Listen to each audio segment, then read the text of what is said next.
Hello everyone, good afternoon and this is Mamta Verma. और आज हम विलियम शेक्सपियर्स के जो वर्क कर रहे थे, जैसे हमने इम्पोर्टेंट वर्क को डिस्कस किया था। सो आज मैं विलियम शेक्सपियर के से रिलेटेड 100 क्वेश्चन लेके आई हूँ, जो विलियम शेक्सपियर के सभी वर्क को कवर करेंगी।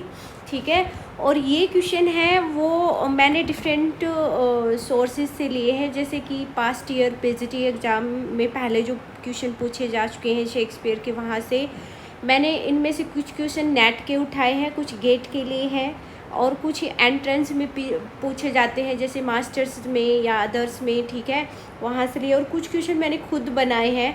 और मैं आपको 100% यकीन के साथ कह सकती हूँ कि इन क्वेश्चंस को प्रैक्टिस करने के बाद आपका विलियम शेक्सपियर का एक भी क्वेश्चन मिस नहीं होगा। ठीक है गाइज, तो चलो डिस्कस करते हैं। मैं ईच एंड एवरी क्वेश्चंस को बहुत ही डिटेल में डिस्कस करूँगी। ठीक है, यहाँ तो अगर आपने विलियम शेक्सपियर के जो वर्क है उनको पहले आपने अगर मेरी क्लासेस ज्वाइन की है तो आपका आज एक भी क्वेश्चन मिस नहीं होगा। यहाँ 100 क्वेश्चन है, लेकिन मैं 15 क्वेश्चंस की क्लासेस लूँगी, क्योंकि 100 को हम एक बार में डिस्कस नहीं कर सकते, तो इसमें काफ़ी मतलब घंटे लग जाएंगे। 100 क्वेश्चन को अगर मैं डिटेल में डिस्कस करूँगी तो मैं यहाँ सिर्फ 15 क्वेश्चन को डिस्कस करूँगी। ठीक है, और 15 क्वेश्चन को मैं नेक्स्ट क्लास में डिस्कस करूँगी। सो गाइज़, मैं 100% श्योरिटी के साथ कह सकती हूँ कि ये क्वेश्चन है वो बहुत ही ज़्यादा इम्पोर्टेंट है, जो पहले एग्ज़ाम में भी पूछे गए हैं। ठीक है, so let's begin. Okay, so first question है, which play by William Shakespeare open with the word if music be the food of love so play on. Okay, so ये जो स्टेटमेंट है, if music be the food of love so play on. Okay, सबसे पहले तो ये जो statement है, ये ट्वेल्थ नाइट, ये जो कॉमेडी है विलियम शेक्सपियर की, ट्वेल्थ नाइट कॉमेडी है, रोमांटिक कॉमेडी, इसकी ओपनिंग लाइन है ये। ठीक है, ये ओपनिंग स्टेटमेंट है इसकी ट्वेल्थ नाइट की, और it is spoken by Duke Orsino है इसमें, Duke Orsino, who loves to Olivia. ठीक है, जो ओलिविया से प्यार करता है। तो ये लाइन है वो ड्यूक ओर्सिनो के द्वारा बोली गई है, और वो ये लाइन ओलिविया को एड्रेस करते हुए बोलता है।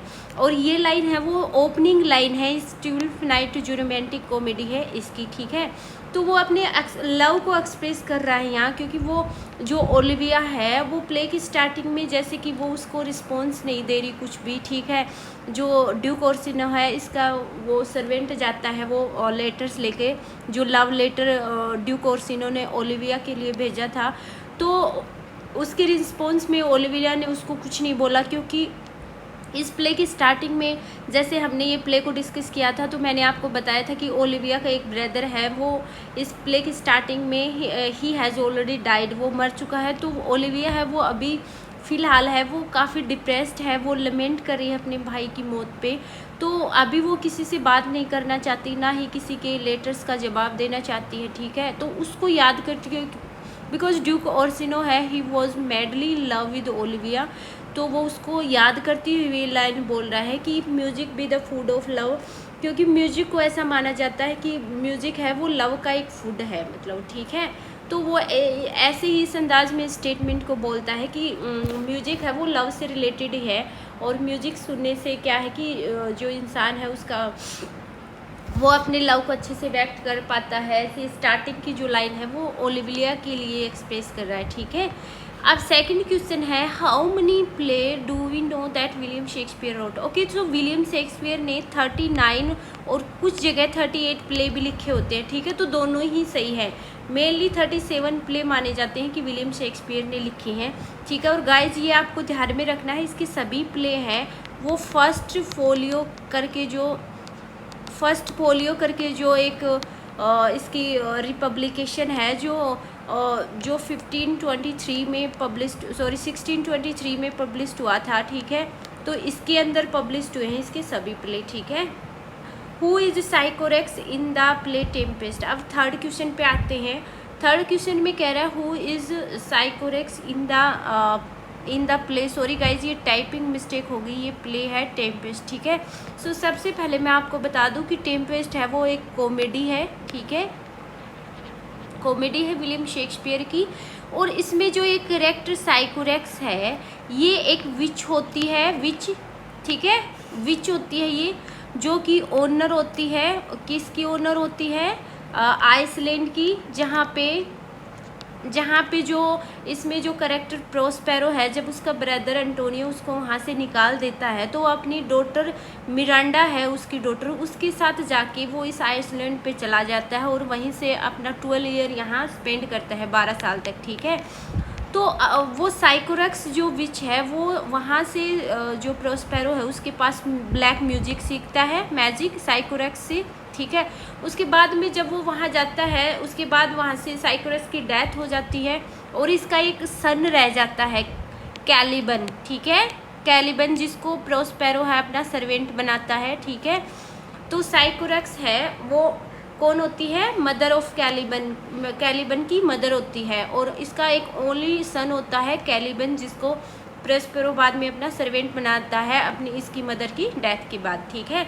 तो ये बाद में क्या होता है कि प्रोस्पेरो है वो इस आइसलैंड का ओनर खुद बन जाता है यहाँ का, ठीक है, और इसका जो बेटर होता है कैलिबन, इसको अपना सर्वेंट बना लेता है, ठीक है। तो साइकोरेक्स कौन है, कैलिबन की मदर है ये। Next question, who says frailty Dai name is women. Okay, सबसे पहले ये जो स्टेटमेंट है वो ट्रेजेडी हैमलेट से ली गई है, ठीक है, हैमलेट के लिए ली गई है, और ये हैमलेट ने अपनी मदर गर्ट्रूड के लिए बोली है स्टेटमेंट, ठीक है। तो इसमें 3 का जो आंसर है वो सही है, ठीक है। इसमें ये नहीं लिखा कि who says frailty Dai name is women, जो हैमलेट कहता है अपनी मदर को। अब ये कब कहता है इस प्ले में, ये सुनो, जब हैमलेट को पता चलता है कि उसके फादर की डेथ हो चुकी है, और वो जब घर वापस आता है तो वो देखता है कि उसकी माँ है, उसने ऑलरेडी उसके चाचा क्लोडियस है उससे शादी कर ली है, ठीक है। उसका चाचा जो क्लोडियस होता है उसके साथ उसकी मदर ने गर्ट्रूड ने शादी कर ली ऑलरेडी। तो उसको काफ़ी दुख होता है, क्योंकि गर्ट्रूड है वो एक अच्छा इंसान नहीं है। हैमलेट को ये पता है कि उसका चाचा है, वो एक अच्छा इंसान नहीं है, पहले ही उसके फादर की डेथ से पहले पता था कि वो एक अच्छा इंसान नहीं है, सो वो एक लालची है। और उसकी मदर ने हैमलेट जब उसकी मदर को देखता है कि she is already married, even she does not wait his son Hamlet, okay, and he does not lament his father because his father is recently died. तो हैमलेट सोचता है कि उसकी माँ ने उसके खुद के बेटे का भी मतलब वेट नहीं किया, और इतनी जल्दी उसके पापा की, मतलब उसके फादर की अभी किंग हैमलेट की डेथ हुई है। किंग हैमलेट जो उसका फादर था उसकी अभी डेथ हुई है, और उसकी मदर ने उसका वेट भी नहीं किया, मतलब अच्छे से उसकी फादर की डेथ पे लमेंट भी नहीं किया, और इतनी जल्दी उसने उसके जो चाचा है गर्ट्रूड उससे शादी कर ली, क्लोडियस से शादी कर ली है, ठीक है। तो वो सभी वीमेंस की जो करेक्टर है, फ्रेलिटी का मतलब यहाँ वीक से होता है, ठीक है। तो हैमलेट ने सभी वीमेंस के करेक्टर को वीक बताया है। उसने बोला है कि frailty Dai name is women, okay. जो वीक है, जो वीमेंस का करेक्टर है, उसने बोला है कि जो फ्रेलिटी है, एक वीक है, वही वीमेन का नाम है। मतलब उसका करेक्टर इतना वीक होता है कि वो इतनी जल्दी किसी दूसरे इंसान के साथ अपने पहले हस्बैंड को बुलाकर किसी दूसरे इंसान के साथ इतनी जल्दी दूसरे इंसान के साथ शादी कर लेती है, ठीक है। तो उनका करेक्टर की वीकनेस को बताता है यहाँ, ठीक है, और वो अपनी मदर के लिए कह रहा है ये सब। अब नेक्स्ट क्वेश्चन है question number 5, what is the source of Antony and Cleopatra bye Shakespeare. तो मैंने आपको बताया था एंटनी एंड क्लियोपेट्रा सबसे पहले तो ये रोमन प्ले है, ठीक है। मैंने आपको 3 रोमन प्ले बताए थे, शेक्सपियर के प्योर रोमन प्ले हैं। सो पहले है एंटनी और क्लियोपेट्रा, ठीक है। दूसरा है जूलियस एंड सीजर, ठीक है। एंड थर्ड जो है वो है कोरियोलेनस, ठीक है। So Antony and Cleopatra, Julius Caesar and Coriolanus, ये जो 3 प्ले हैं वो प्योर रोमन प्ले है। और जब मैंने आपको क्लास में बिल्कुल डिटेल में समझाया था कि इन तीनों प्ले का जो रोमन प्ले है विलियम शेक्सपियर के, इनका सोर्स है, मतलब वो कहाँ से इंस्पायर हैं, तो वो इंस्पायर है जो प्लूट्रार्क है, इसकी ट्रांसलेशन जो ट्रांसलेशन है किसका, प्लूटार्क लाइव से। तो ये ट्रांसलेशन किसने किया था, थॉमस नॉर्थ।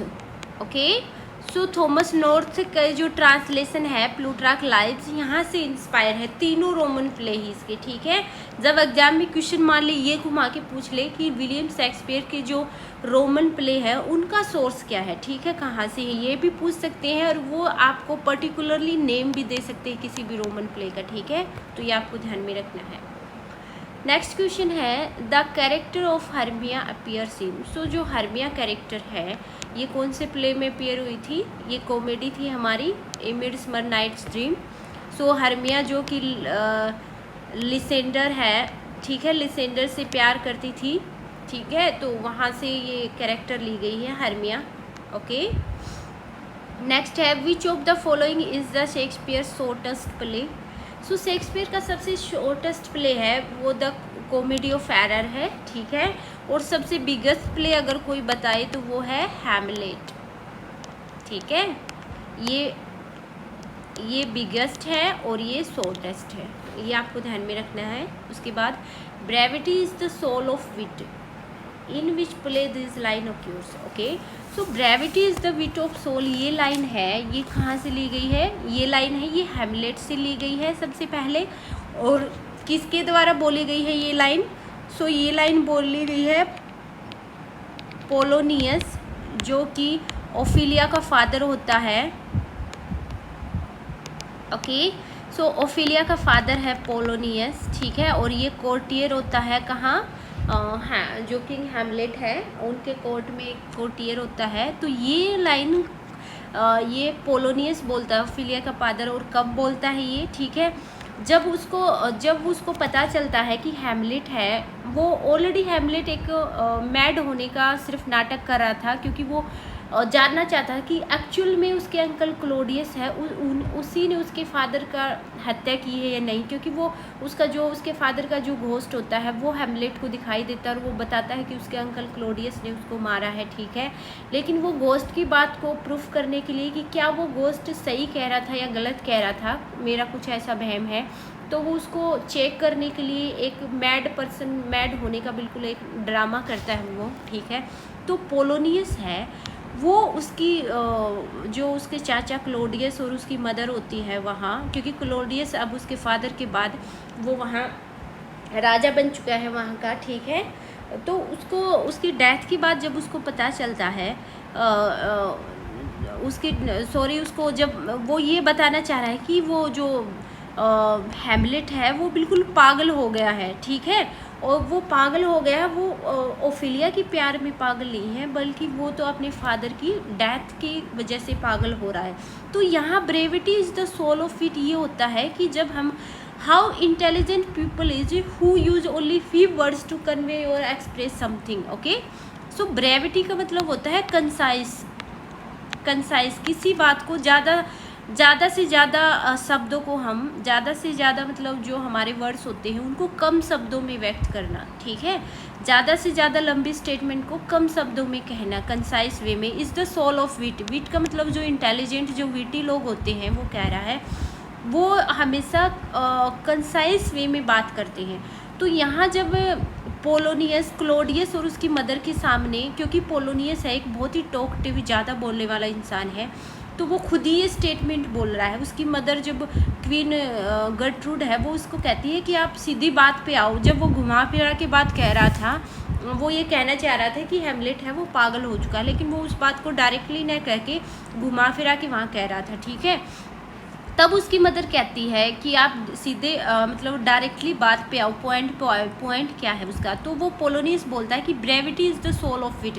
जो विटी इंसान होते हैं, विट से मतलब जो इंटेलिजेंट होते हैं, ठीक है, उनका कंसाइज वे में कहना ही सोल होता है। उनकी मुख्य सोल, उनकी आत्मा कहाँ होती है कि वो ज़्यादा से ज़्यादा वर्डों को कम से कम शब्दों में व्यक्त करे, ठीक है। तो आपको ये ध्यान रखना है, ये पोलोनियस के द्वारा बोला गया है, ठीक है। Who was the ghost in Hamlet. अब हैमलेट में घोस्ट कौन था भाई, हैमलेट प्ले है जो उसमें कौन था घोस्ट, किंग था, किंग ऑफ डेनमार्क। और किंग ऑफ डेनमार्क कौन था, king Hamlet, father of Hamlet, ठीक है, फादर ऑफ हैमलेट था उसका घोस्ट, ठीक है। So cowards dies many times before their death, and the valiants never taste of death but once. This line taken from, okay. So guys, this statement is very important and has been asked many times in exam, okay. So आपको ध्यान से सुनना है, ये statement किसके द्वारा बोली गई है? ये स्टेटमेंट बोली गई है जूलियस सीजर के द्वारा। और कब बोली गई है ये ध्यान से सुनो, तभी आपको हमेशा याद रहेगी ये स्टेटमेंट। जब जूलियस सीजर जब वो जूलियस सीजर युद्ध को मतलब जीतने के बाद वापस आता है, ठीक है, घर वापस आता है, तो उसका वहाँ काफ़ी अच्छा स्वागत करते हैं वहाँ रोम में उसका, ठीक है। तो क्या होता है कि जब उसको पता चलता है, जब उसकी वाइफ है जूलियस सीजर की, वो उसको कहती है रात में, जब उसको कुछ ऐसा सपना आता है, बुरा सपना, कि something is going to be bad with Julius Caesar, क्योंकि जो उसके करप्ट मिनिस्टर्स होते हैं like Brutus, okay, Brutus, Cassius and Casca, ये तीनों मिलके प्लान बनाते हैं कि वो जूलियस को मार देंगे, ठीक है। और ये अनाउंस करेंगे कि वो जो रोम की जनता है उसकी भलाई के लिए ही जूलियस सीजर को मारा है, क्योंकि जूलियस सीजर है वो बार बार रोम में युद्ध ला रहा है, किसी भी कंट्री के साथ बेवजह युद्ध कर रहा है। इससे क्या होता है कि रोम की जो कॉमन लोग हैं, जो सिटीजन्स है, वो काफ़ी सफ़र कर रहे हैं, काफ़ी लोग मारे जा रहे हैं युद्ध में, ठीक है। तो इस वजह से उन्होंने ये एक लोगों के बिहाफ में ये बहुत सारे लेटर लिखे, ठीक है, कि हम ये अनाउंस कर देंगे कि रोम की जनता है उसकी भलाई के लिए हमने जूलियस सीजर को मारा है। तो उन्होंने ये प्लान बनाया कि जूलियस सीजर को हम मारेंगे कब? जब वो रात में जब वो कोर्ट में जाएगा, उस टाइम उसके साथ कोई भी गार्ड नहीं होता और उस टाइम हम उसको मारेंगे। तब वो गार्ड जाने के लिए वहाँ तैयार हो ही रहा होता है कि उसकी वाइफ है वो उसको कहती है कि please don't go, okay, and I think something is going to be bad with you. वो उसको अलर्ट करती है कि मुझे ऐसा लगता है कि आपके साथ कुछ बुरा होने वाला है, इसलिए प्लीज़ आप मत जाइए। जो सूदसेयर होता है, जो फ्यूचर देखने वाला, वो भी जूलियस सीजर को मना करता है कि प्लीज़ आप मत जाइए, ठीक है। लेकिन जूलियस सीजर मानता नहीं है, और वो पता है क्या रिप्लाई करता है जब उसकी वाइफ है उसको मना करती। वो कहता है कि cowards dies many time before their death, okay. जो कोवार्ड्स लोग होते हैं, जो डरपोक होते हैं, जो कि मृत्यु के डर से बैठ के घर पे बैठ जाते हैं, उसका सामना नहीं करता, जो भी लाइफ में कठिनाइयाँ या सफरिंग्स आती हैं उनका डट के सामना नहीं करते, ऐसे लोग हर दिन मरते हैं। पता नहीं फाइनल डेथ जो उनकी होती है उनसे पहले कितनी बार मरते हैं। लेकिन वलियंट ये जो योद्धा होते हैं लाइक प्रिंस, राजा, ऐसे लोग होते हैं ना, नेवर टेस्ट ऑफ डेथ, वो ऐसी टेस्ट को, मतलब ऐसे कोवार्ड्स लोगों की तरह डेथ को कभी टेस्ट नहीं करते, बट वंस, वो सिर्फ फाइनल डेथ ही एक ही बार मरते हैं, वो ऐसे लोग बार बार नहीं मरते।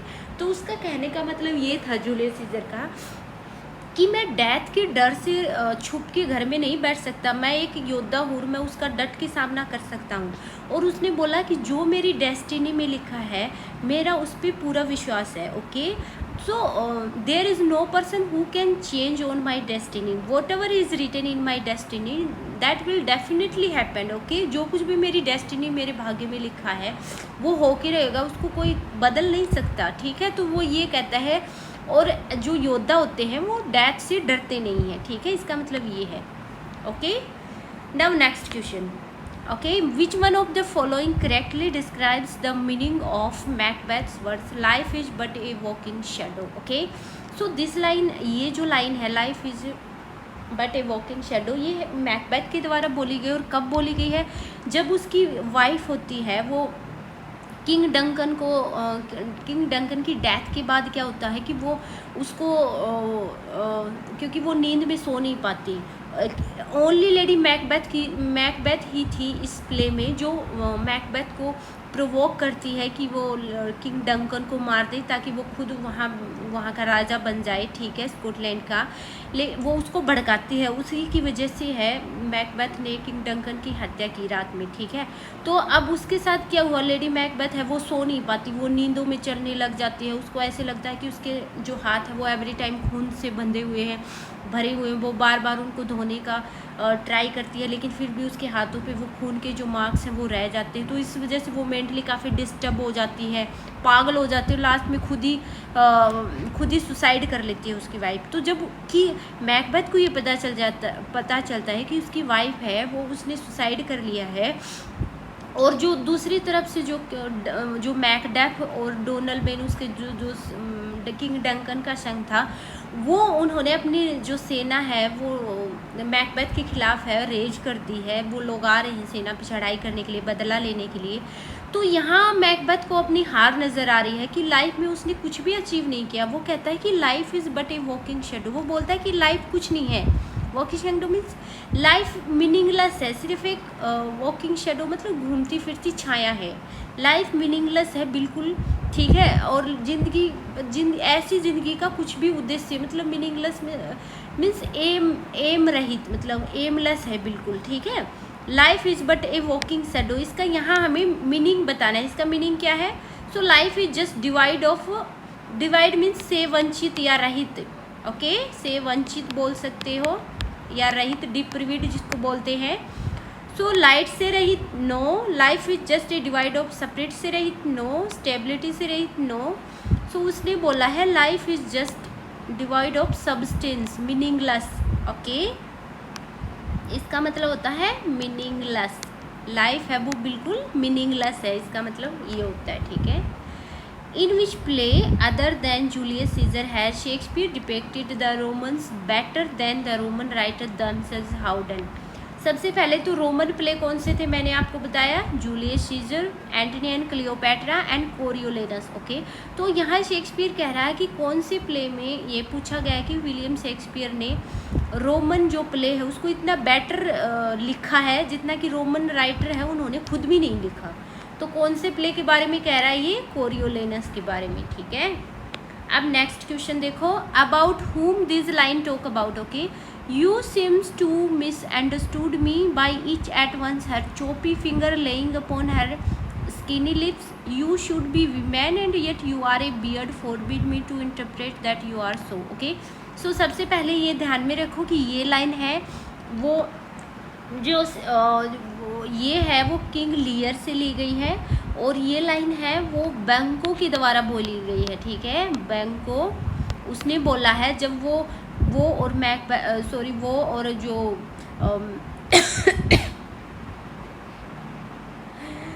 ये लाइन जब बोली गई थी जब किंग लियर और बैंको दोनों आ रहे थे, ठीक है। कहाँ से आ रहे थे दोनों? जब किंग लियर और बैंको, sister of King Lear, just 1 minute भाई, इसमें राइटिंग मिस्टेक हो गई है मुझे लग रहा है। You seems to misunderstood me at once her choppy finger laying upon her skinny lips and you should, so Lear नहीं यहाँ, हाँ ये लाइन है वो मैकबेथ और बैंको जब युद्ध करके वापस आ रहे थे, ठीक है, युद्ध जीत कर। तो रास्ते में उनको 3 विचेज मिलती है, तो बैंको उनको देख के बोलता है कि ये you seems to misunderstood, ये मुझे मिस अंडरस्टूड करती नज़र आ रही है, ओके। वो कह रहा है कि ये लेडीज़ की तरह, एक वीमेन की तरह अपीयर हो रही है, लेकिन इनकी जो दाढ़ी देख के, इनके मतलब दाढ़ी के बाल देख के लगता नहीं, फिर मुझे ये मिस अंडरस्टूड कर रही है, ठीक है।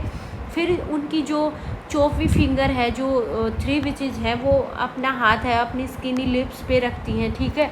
तो इन सब को देख के बैंको है वो कह रहा कि ये एक वीमेन की तरह प्रतीत हो रही है, ठीक है, लेकिन लग भी नहीं रही है वीमेन, उनकी दाढ़ी को देख कर, ये सब को देख कर। जब उनके फिंगर्स देखता है तो बहुत अजीब होती हैं, ठीक है। तो उनका आउटर अपीयरेंस को देख के बैंको बोल रहा है ये लाइन, ठीक है। तो ये वहाँ की लाइन है जब प्ले ओपन होता है और बाद में वो 3 विचेज हैं वो प्रोफेसी करती है, तो उससे पहले की लाइन है ये बैंको की, okay. So the witches in Macbeth, okay. So ये लाइन विचेज के बारे में है इन मैकबेथ में। नेक्स्ट क्वेश्चन है, who speak the following line to whom, okay. O look up on sir and hold your hand in benediction over me, no sir you must no kneel, okay. So ये line है वो Cordelia के द्वारा बोली गई है भाई। Last की लाइन है ये प्ले की, कोर्डेलिया जब उसको कोर्डेलिया और उसके फादर जो किंग लियर है उसको उसकी जब बहन के हस्बैंड और बहन उसकी बहन होते हैं उन्होंने वहाँ किडनैप कर लिया था। तो वहाँ जब कॉर्डेलिया लंबे समय के बाद अपने फादर से मिलती है तो फादर और बेटी किंग लियर और कॉर्डेलिया दोनों एक दूसरे से माफ़ी मांगते हैं, ठीक है। और नील और झुकते हैं, नो सर, वो अपने फादर को कह रही है ये सब, no sir you must not kneel, आप मत, मतलब आप झुकिए मत। वो झुक के उधर अपनी बेटी से पैरों में पड़ के माफ़ी मांग रहा है, और उधर वो खुद अपनी उसकी बेटी जो है अपने पापा को उठाती हुई कह रही है फादर की, आप मेरे फादर के समान है, मतलब आप मुझसे माफ़ी मत मांगिए। तो ये वहाँ के लाइन है, ठीक है। ये किसके द्वारा बोली गई है? Cordelia to लियर। कॉर्डेलिया वो अपने फादर को कह रही है। नाउ लास्ट क्वेश्चन है ये, ठीक है। What happened to the Globe Theatre in 1613? Okay, सो 1613 में ग्लोब थिएटर है, उसके साथ क्या हुआ था? इट वॉज ब्रेंट डाउन, ये जल गया था, ठीक है। सो ग्लोब थिएटर है, ये बहुत इंपॉर्टेंट है एलिजाबेथन पीरियड में ग्लोब थिएटर और एक स्वैन थिएटर, दो आते हैं ये, ठीक है, स्वैन और ग्लोब। ये क्वेश्चन आ सकता है, ये दोनों थिएटर किस एज से रिलेटेड हैं, ठीक है, तो आपको ध्यान में रखना है। ये 1613 में ये जल गया था पूरी तरह से, ठीक है। तो गाइज आज की क्लास में 15 क्वेश्चन हमने बहुत ही डिटेल में डिस्कस किए हैं, ठीक है। अगर आपने क्लासेस मेरी अटेंड नहीं की है तो पहले आप क्लासेस देख लीजिए, उसके बाद आपको मैं गारंटी के साथ कह सकती हूँ आपका एक भी क्वेश्चन मिस नहीं होगा। और यहाँ जितने भी क्वेश्चन हैं मैंने सब के सब मैंने क्लास में डिस्कस किए हैं पहले भी, और ये वो क्वेश्चन हैं जो पहले एग्जाम में पूछे गए हैं। ये बहुत ज़्यादा इंपॉर्टेंट और हाई लेवल के क्वेश्चन हैं। अगर ऐसे क्वेश्चन आप कर लोगे तो मैं 100% गारंटी के साथ कह सकती हूँ आपका एक भी क्वेश्चन मिस नहीं होगा, ठीक है, शेक्सपियर्स के वर्स के। और ना ये सिर्फ एचपीएससी में पूछा जाता है, Shakespeare is very important play, you know, poet और एसेस्ट, और उसके जितने भी एग्ज़ाम है सब में शेक्सपियर है, एक बहुत बड़ा पोइट है, एक राइटर है, और सब एग्ज़ाम में उसके वर्क हैं, उससे क्वेश्चन हमेशा 100% आता ही आता है। तो आप सिर्फ एचपीएससी को लेके ये क्वेश्चन सोल्व मत कीजिए, ये हर एग्ज़ाम में काम आते हैं, ठीक है। देन ओके, नेक्स्ट 15 क्वेश्चन हम नेक्स्ट क्लास में डिस्कस करेंगे। Okay, bye.